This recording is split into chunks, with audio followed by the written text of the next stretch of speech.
I'm going to try making tons of automated things. And if you don't know what I mean by that, well, I'm going to try making things like automated super smelters, a door right what you're looking at. Let's get straight into it. First, let's start off by making an automatic door.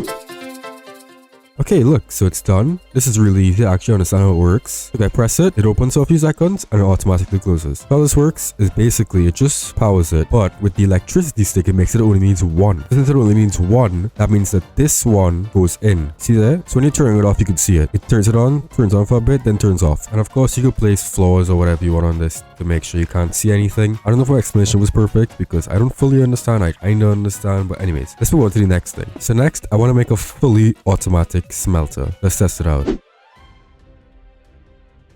Alright, so I finished it up here. I haven't tested it yet. So basically how it works is there's 9 slots in total. And so the first 9 slots here, each one represents one of those, but it starts from wherever you started. So this doesn't mean this is slot 1. Slot 1 could be anywhere. It's just the ones after. So if I put 1 here, it's not going to go to that 4th one. And as you can see, I put the smelter kilns and then furnaces, which means that if I want to use the smelter kilns, I'll have to do 5 furnace things and then the smelter kiln stuff. So if you wanted to make it like perfectly, ideally you'd have 1 for just smelter kilns and 1 for just furnaces, but I don't think it's really necessary. If I put this in here, then we split it up a bit. So now, wait, no. Oh no, I've done it opposite. So it goes 1 to 9. I did 1 to 9. Like I went this way. It's supposed to go that way. So it didn't work. They're facing the wrong way. Let's go. It worked. And now it's all smelting. Once the first one started, there you go. You could see. Wasn't that interesting? I didn't realize they had different smelting speeds. So next, let's make an automatic cooker.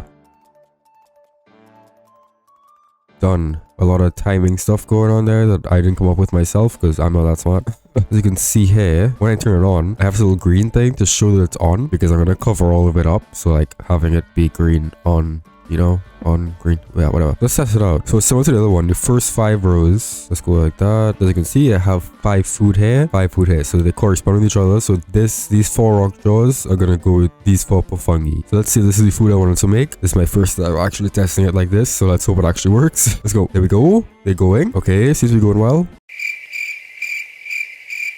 But look, it looks like all of it's working. I'm also a bit curious about seeing more. Let me just get rid of some of this floor here. In case you're wondering about seeing everything, this is all of the wiring if you need it. But yeah, look, the food's coming through. Great, works perfectly. So next, let's make an auto sorting machine. I feel like that could be a really useful one. Even though we have Q auto sort, but I mean, it's still useful.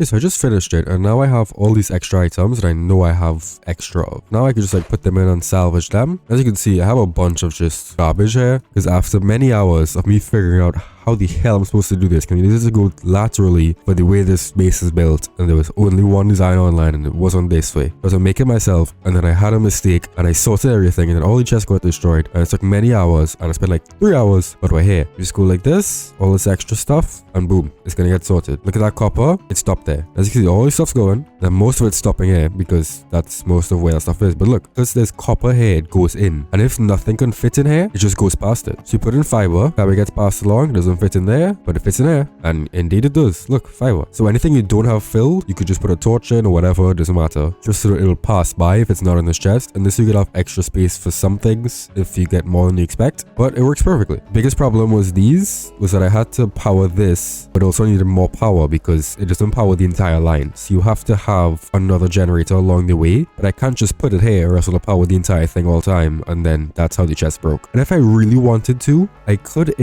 where it is, I could extend it by 1 and then put it there, because the reason this doesn't work is because I originally had it so that was here, which doesn't work because if that's here, then this one here will not get powered, and no matter what I did, it kept breaking the chest, which is why it's been so many hours. Just had to go with it being here. It's really confusing. But yeah, all you need to do is just have this, really. Just have this pulse here that goes every other second or so that the drills don't break the chest. And then that's about it. That's all you really need to know. There we go. I finished decorating everything. Made this hall look nice. And while I was doing all that, this is how much stuff my mob farm made. So if you want to see how to make that, or if this is the best one, also just hit the like button, you know? Yeah, just do it. Do it, please.